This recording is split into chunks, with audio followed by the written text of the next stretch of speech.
मंत्रमूलं गुरुवाक्यं मोक्षमूलं गुरुकृपा मोक्षमूलं गुरुकृपा।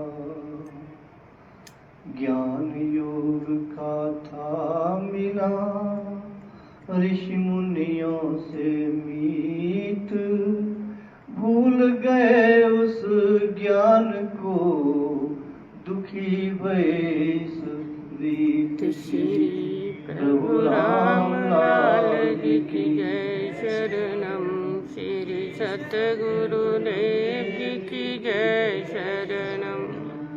ज्ञान योग का था मिला ऋषि मुनियों से मीत,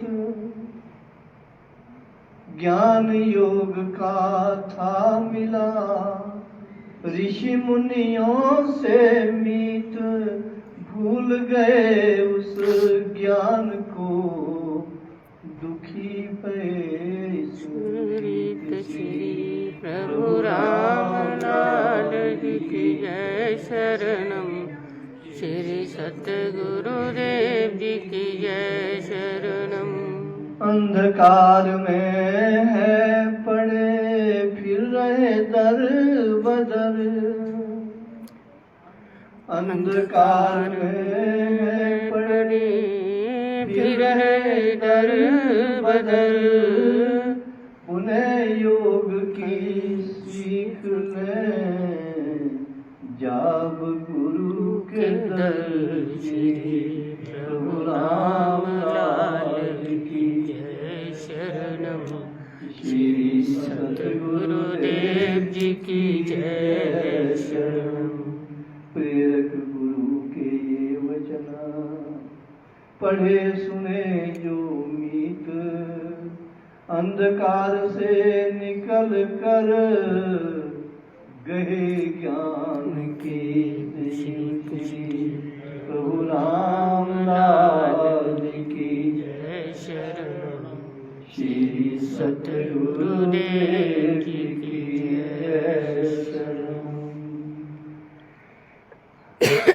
प्रेरक गुरु के ये वचन पढ़े सुने जो मीत, अंधकार से निकल कर गए ज्ञान की सीख। श्री प्रभु राम लाल जी की जय। शरणम श्री सतगुरुदेव जी की जय। शरणम। करुणा सागर श्री प्रभु जी के भक्ति स्वरूप बंधुओं को मेरा नमन है।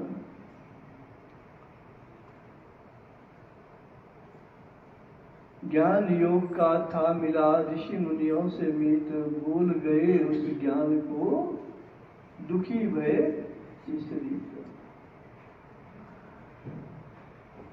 हम दुखी नहीं हो सकते अगर हम योग के ज्ञान को प्राप्त हो जाए। हमारा दुखी होने का जो कारण है कि हमको योग का ज्ञान नहीं है, और हम ज्ञान प्राप्त करने की राह पर हैं। राह कठिन भी है और आसान भी, और दुखों की समाप्ति योग के ज्ञान से ही हो सकती है। इसीलिए गुरुदेव जी की वाणी समझा रही है कि ज्ञान योग का था मिला ऋषि मुनियों से मीत, भूल गए उस ज्ञान को दुखी भये इस रीत। बस यही कारण है कि हम दुखी। अब योग में एक सागर है ज्ञान का। जैसे गुरुदेव के चरणों में बैठकर हम सुना करते कि हिंदू धर्म ज्ञान का महासागर है, ऐसे ही योग हिंदू धर्म है, सनातन है, यही ज्ञान का एक सागर है, महासागर है। वैसे योग में विधाएं बहुत हैं मन को शांत करने की, ईश्वर को प्राप्त करने की। उन विधाओं में प्राणायाम एक बड़ी अत्युत्तम विधा है, अत्युत्तम तरीका है, विशेष है, अनुपम है। तो उसके बारे में गुरुदेव फरमा रहे हैं, जिमि जीवन के प्राण आधार, जिमि जीवन के प्राण आधार, प्राणायाम योग का सार, प्राणायाम योग का सार। प्राण सधे तो मन सध जाए, प्राण सधे तो मन सध जाए, प्राण चले तो मन विचलाए, प्राण चले तो मन विचलाए। वैसे ही गुरुदेव फरमा रहे हैं कि जैसे जीवन के प्राण आधार होते हैं, वैसे ही योग का सार भी प्राणायाम है। प्राणायाम से प्राण सधेंगे और प्राण के सधने से मन सधेगा, मन सध गया तो शांत हो गया, सुख में एक प्राणायाम। और गुरुदेव क्या फरमा रहे हैं प्राणायाम करने से? प्राणायामी अमृत ग्राहे, प्राणायामी क्लेश विसंशय न रह पाए, क्लेश विसंशय न रह पाए, क्लेश विसंशय न रह पाए, क्लेश विसंशय न रह पाए, प्राणायामी अमृत ग्राहे, प्राणायामी अमृत ग्राहे। जब हम प्राणायामी बन जाते हैं तो प्राणायामी से प्राण हमारे करते करते जब सुषुम्ना में प्रवेश करते हैं, प्राण तो मैं सुषुम्ना में जब श्वास प्रवेश मतलब सुषुम्ना जब अलर्ट हो जाती है तो श्वास का प्रवेश उसमें होता है। पहले श्वास का प्रवेश होता है, फिर सुषुम्ना में श्वास महसूस होता है चलते फिरते। जब उसमें महसूस होता है तो उससे बॉडी एक्टिव हो जाती है और उससे फिर अमृत आना आरंभ होता है, सारे ग्लैंड्स एक्टिव हो जाते हैं। जो ग्लैंड्स का रस है वही अमृत है। अमृत को जब प्राप्त करते हैं तो रोगों का नाश होना शुरू हो जाता है। फिर उसके बाद जब विशेष अमृत आता है, जिसको परमामृत कहते हैं तो कही है ना। अब जब विशेष अमृत या एक स्थिति वो तब आता है जब गुरु की कृपा होती है। उसके स्राव से कुंडली जागृत हो जाएगी, प्राण फिर श्वास नहीं चलेंगे, श्वास ऊपर को जब जाएंगे तो एक रिक्त स्थान हो जाता है कुंडली। जब उस रिक्त स्थान में जैसे जहाँ वायु चले जाए तो पानी भरता है ना, वैसे ही कुंडली भी ऊपर उठने आरंभ हो जाती है। तो वो वो प्रभु फरमा रहे हैं कि वो कुंडली जब जागृत हो जाती है तो आदमी जब वो कुंडली को शक्ति कहते हैं, सतगुरु को शिव कहते हैं, शक्ति जब शिव से मिल जाती है तो वो परम योगी अवस्था, परम योग की अवस्था में योगी पहुंच जाता है। लेकिन लगातार वहां रहने वाला तो ईश्वर ही ईश्वर स्वरूप हो जाता है। अब उसके बारे में समझा रहे हैं प्रभु जी कि वो एक मंथन है, समुद्र मंथन जिस प्रकार से चला, प्राणों का श्वास का मंथन है, फिर प्राणों का मंथन है, फिर उसके बाद कुंडली जागृत होती है। वो सब क्या है वो बता रहे हैं। समुद्र मंथन जान लो देव असुर मिलकीन, अमृत पाया रीत इस देवन ने गहरीन, अमृत पाया रीत इस। अब क्या है?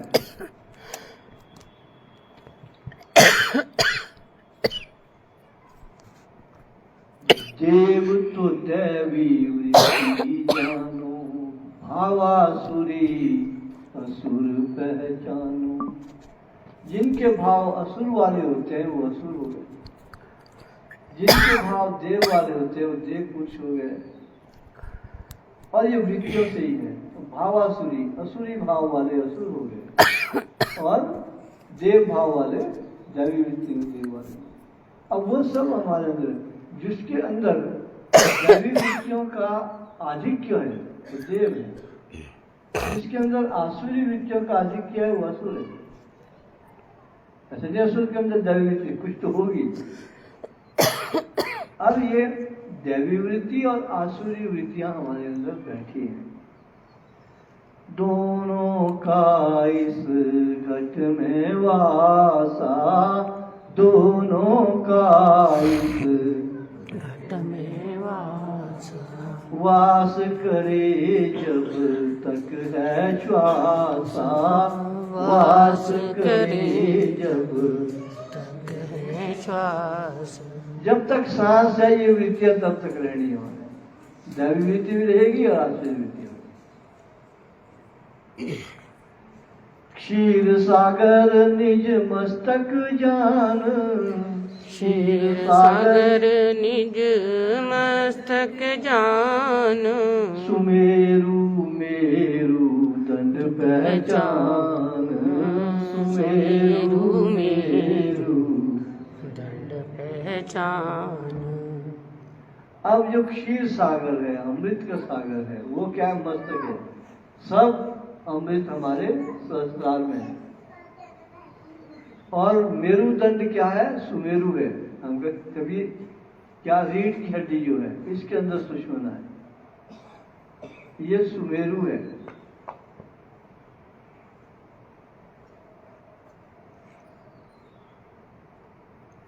बच्चों को यहाँ खेलने मत है, इनको या तो बिठा दें या पार्क कमरे में जाके बंद कर दें। हो गए बच्चे, शाबाश, जाओ अब जाओ, पार जाओ खेलने ना।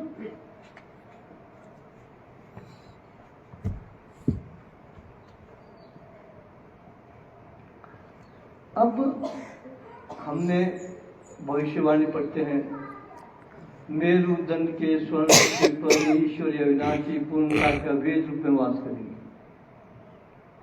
मेरुदंड हमारी रीढ़ की हड्डी है कि स्वर्ण शिखर वो मस्तक है, जिसके लिए यहाँ कहा है कि क्षीर सागर निज मस्तक जान, सुमेरु मेरु दंड पहचान। हमारे अंदर है भाई सब कुछ, कहीं नहीं जाना है। मंथनी जान सुषमना नाल, मथनी जान सुषमना नाल, श्वासों की कर डोरी डाल। अब जो मथनी होती है लस्सी को वो क्या है? वो सुषमना है, वो घूमती है। और जो दोनों हाथ में डोरी होती है ना, वो श्वासों की है। श्वास मतलब मंथन हो रहा है श्वासों का, श्वासों के मंथन से ही फिर मक्खन बनना है, मक्खन से फिर घी बनना है, घी में फिर जब बत्ती लगाएंगे तो प्रकाश हो जाएगा। ऐसा ही हमारे अंदर प्रकाश हो प्राणायाम से। श्वास दाईं नाक से चलेगा, बाईं से देखा ईड़ा पिंगला, ये हो गई डोरी हाथों में। मथनी हो गई सुषमना, जिसे घूमती है लस्सी को जो है घोटा जाता है, उसे फिर मक्खन कर, फिर वो जाके प्रकाश करता। प्राणायाम से ये होना है। सदगुरु विष्णु रूप पहचानो, गुरु की शक्ति लक्ष्मी मानो। चले सुषमना में जब श्वास, क्षीर का मंथन हो तब खास। अमृत स्राव होए उस काल, कुंडली जाग पड़े तत्काल। असुरों की वो माता जानो, अमृत पान की लोलुप मानो। अमृत पान करने को धाये, मूर्धा में प्रवेश को पावे। वहां तो सतगुरु है भगवान, जिनकी शक्ति अतीव महान। कुंडलिनी नावा अमृत पावे, खाली हाथ लौट के आवे। उस अमृत का पान कर, साधक परम सुधीर। लाभ अमृत्व का करे, जरा विमुक्त शरीर। श्री प्रभु राम लाल जी की जय शरण। श्री सतगुरु देव जी की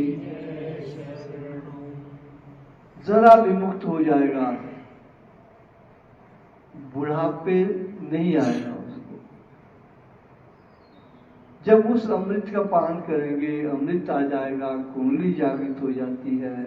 और जब कुंडली, इसको शक्ति कहो, वो जहाँ सतगुरु रहते हैं संस्था हमारे अंदर ही एक प्रक्रिया है वैज्ञानिक, जब वो जाके गुरु कृपा से उठती है। ऐसे आप नाक प्रयत्न कर लो, बगैर श्रद्धा के और गुरु कृपा के वो नहीं उठेगी। लेकिन अमृत आज आ सकता है, आपका शरीर निरोग हो सकता है। जहाँ तक कुंडली के जागृत का सवाल है, जब गुरु कृपा से जाके वो शिव से मिल पाए। जब साधक की श्रद्धा बढ़ जाती है और साधना बढ़ जाती है, तो उस अमृत का पान कर परम साधक परम सुधीर। लाभ अमृत्व का करे, जरा भी बुढ़ापा भी उसको नहीं। और फिर होता क्या है, जब लगातार योगी इस अभ्यास में रत रहता है और शक्ति शिव के साथ मिली होती है, तो वहां से जाके निर्वीज समाधि में का रास्ता तय होता है। अब जब निर्वीज समाधि में जाता है, तो फिर आपको बाह्य जगत की कोई चेतना नहीं होती। आप जिस स्थिति में वैसे रहेंगे, ना भूख है ना प्यास है। अगर गुफा में बैठे हैं आप, उस स्थिति में 20 साल की आयु में आप जब वहां बैठ जाएंगे और 300 साल तक वहां रह सकते हैं, 100 साल भी रह जाएंगे। और जब आप उठेंगे तो आपके जो दोस्त होंगे, तो 200 साल के बाद योगी उठेगा तो उनके दोस्त हो जाएंगे 220 साल के, और योगी तब 20 ही साल का होगा। देखो योग कैसे अजीब विद्या है। निर्वीज समाधि में आप जाके गुफा में बैठ जाएंगे, बैठते हैं 200 साल आप उस स्थिति में रहेंगे। आप जब अपने गांव में आएंगे तो आप 20 साल के होंगे, क्योंकि 20 साल में आप निर्वीज समाधि में,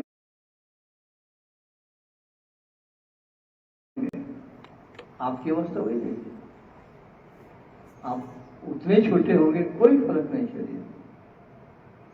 और जब आप गांव में आएंगे, अपने दोस्तों को ढूंढेंगे, वो तो एक नहीं होंगे वहां। वो तो वो बोलेंगे, गांव वाले पूछेंगे आप किसी गांव के हैं, वो तो बोले मैं इसी गांव का हूं। तो वो तो 20 साल का निर्वीज समाधि में गया, 20 साल का वापिस आ गया।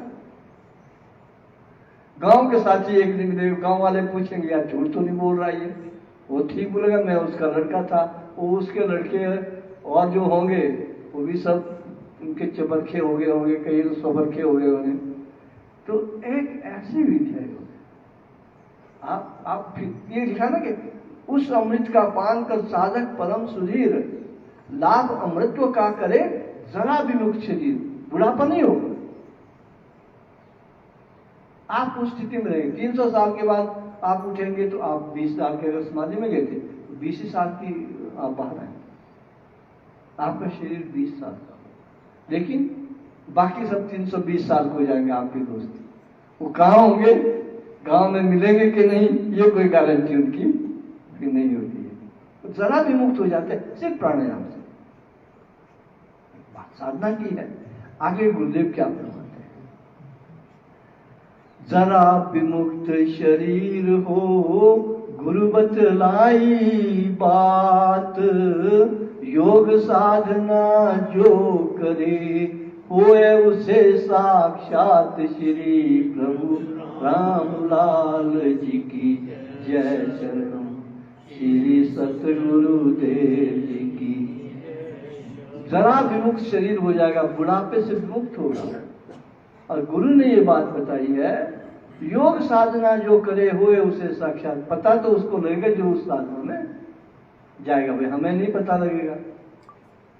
हम अगर 30 साल के लिए भी अगर कोई साधना में चला जाता है 20 साल की आयु में, तो 50 साल का जब हो जाता है बाहर उसके दोस्त तो बूढ़े होंगे हुए, लेकिन वो 20 साल का होगा।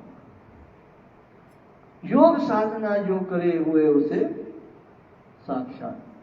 तो वहां क्या है, तभी तो कहते हैं कि जो यमराज है ना, कहते वो योगी के सामने नहीं खड़ा होता, डरता है।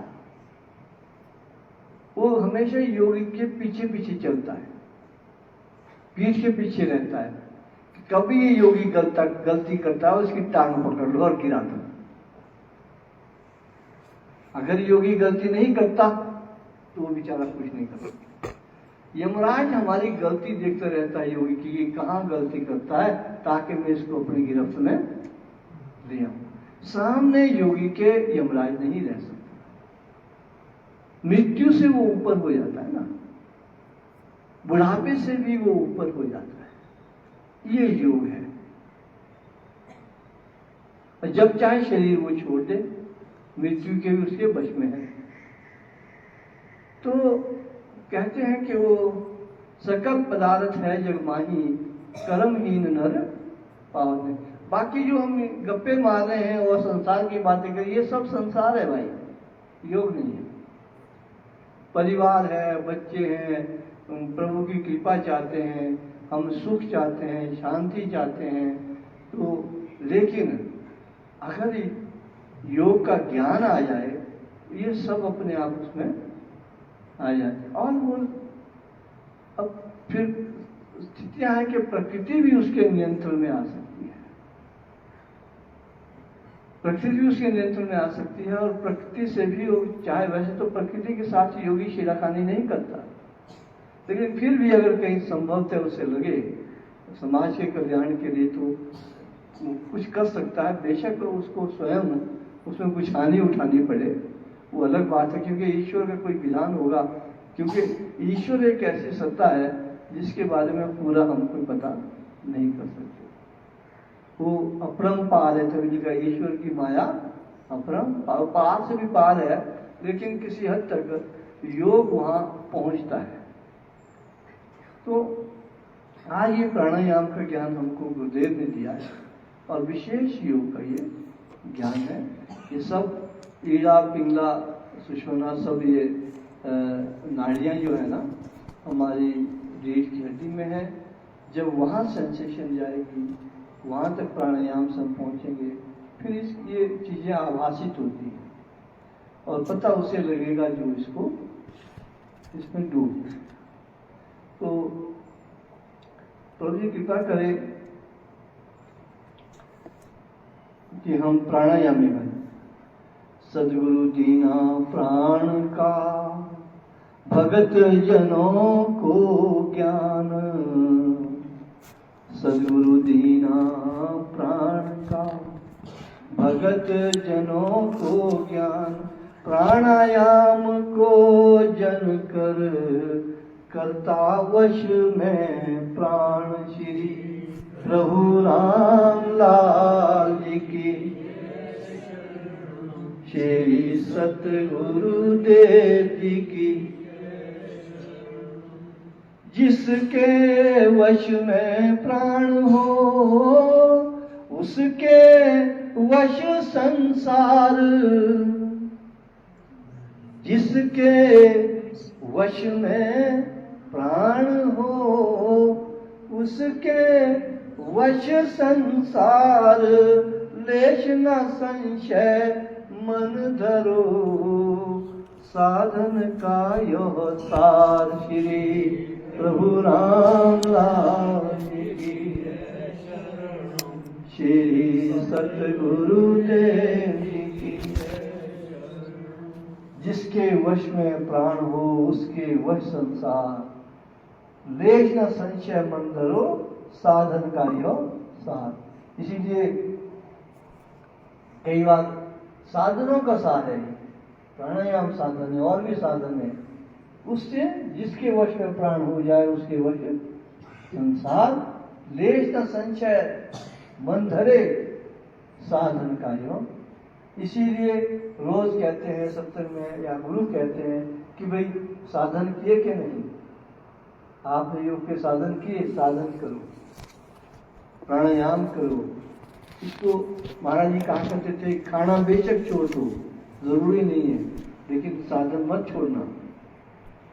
क्योंकि वो जानते हैं सुख का सार योग है और इसको निरंतर करते हैं। गप्पे नहीं मारनी होती, साधन करने होते हैं और साधन से सुख प्राप्त हो। और संसार भी वश में आ जाएगा, प्राण भी वश में आएंगे। जिसके वश में प्राण हो उसके वश संसार। लेश न संशय मन धरो साधन का यह सार। श्री